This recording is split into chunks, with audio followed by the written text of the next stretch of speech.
viewers, welcome to another exciting episode of This Week in History, a program that trails the path of past events. So far so good, we've discovered a whole lot of activities and incidents that took place in the past. From the discovery about the Southern Cold that killed thousands in Europe, to the discovery about how Montessori School began its operation. We also got to find out about the woman at the back of Nigeria's 20 Naira note in person of Ladi Kwali.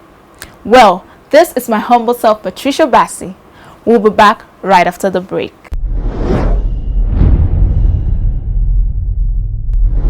January 11, 1775, Francis Salvador, the first Jewish person to hold an elected office in the Americas, takes his seat on the South Carolina Provincial Congress. Francis Salvador was born to Jacob Salvador and his wife in London, where a Spanish and Portuguese Jewish community had developed since the 17th century.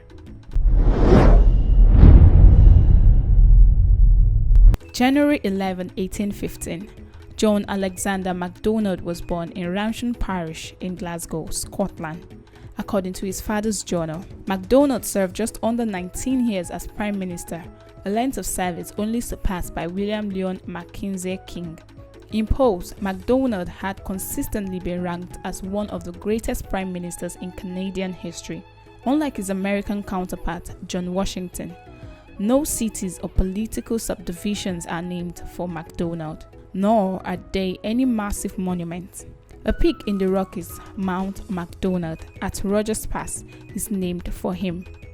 In 2001, Parliament designated 11 January as Sir John A. Macdonald Day, but the day is not a federal holiday. In 2015, the Royal Canadian Mint featured MacDonald's face on the Canadian $2 coin, the toonie, to celebrate his 200th birthday.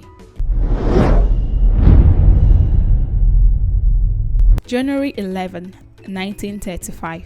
Amelia Earhart, one of the world's most celebrated aviators, made the first successful solo flight from Hawaii to California, a distance longer than that from the United States to Europe. 2 years after her Hawaii to California flight, she attempted with navigator Frederick J. Noonan to fly around the world, but her plane was lost on July 2, 1937, somewhere between New Guinea and Holland Island in the South Pacific.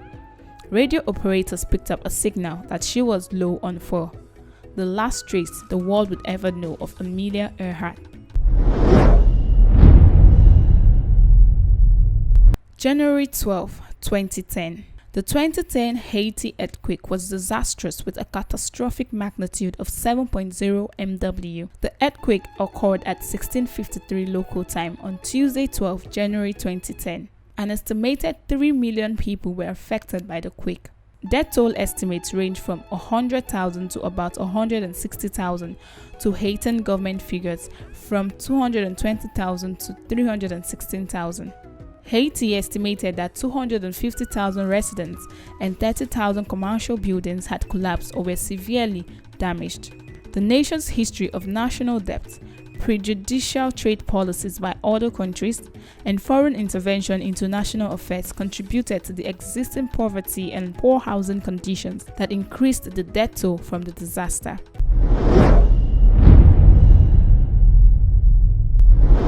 January 12, 2013.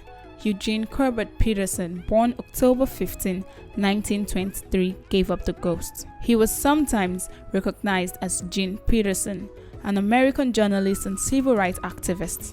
He was awarded the 1967 Pulitzer Prize for editorial writing. He graduated with a journalism degree from the University of Georgia in 1943.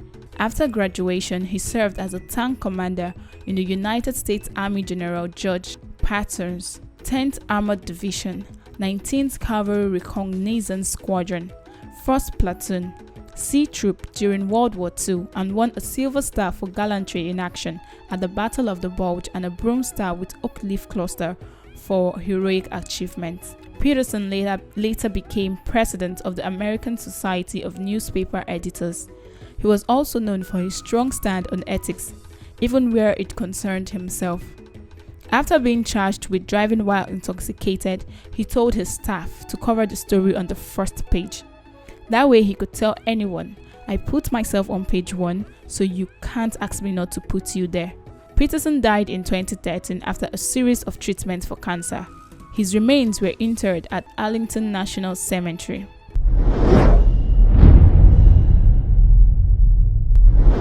The year 1864. With no specific date in record, Samuel Ajayi Crowther becomes first African Anglican bishop. He was consecrated a bishop on St. Peter's Day in 1864 by Charles Longley, Archbishop of Canterbury at Canterbury Cathedral. Crowther was selected to accompany the missionary James Keon on the Niger expedition of 1841. Together with Keon, he was expected to learn Hausa for use on the expedition. Its goal was to stimulate commerce, teach agricultural techniques, encourage Christianity, and help end the slave trade. He later met Queen Victoria and read the Lord's Prayer to her in Yoruba, which she described as soft and melodious. Crowther died of a stroke in Lagos on 31st December 1891 at the age of 82. He was buried at Ajele Cemetery in Lagos. Oh my, it has been a wonderful adventure. Hope we haven't lost track of time.